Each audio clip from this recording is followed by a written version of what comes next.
حبيبي، تحب تاكل الملوخية على فراخ ولا لحمة؟ اي حاجه يا ماما، لحمه اوكي. لحمة؟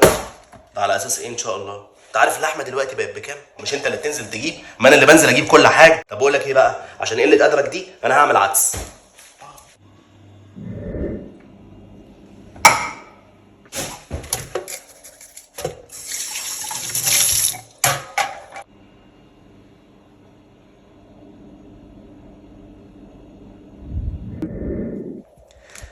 كويس اللي انت كلمتني. اول مرة تعمل حاجة عدلة في حياتك. قلب الابن ده ولا ايه؟ بقول لك ايه يا حبيبي، انا كنت عايز اعرف الباسورد بتاعي. باسورد ايه؟ باسورد الموبايل بتاعي. لا، مش فاكره. مش فاكره يا ماما طبعا. يعني ايه مش فاكره؟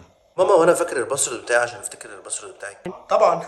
هتفتكر امك؟ اكيد لا. هتفتكر صحابك، تفتكر نيرفانا يا بتاع نيرفانا. ما انا لوحدي في البيت ده، انا هتصرف خلاص من غير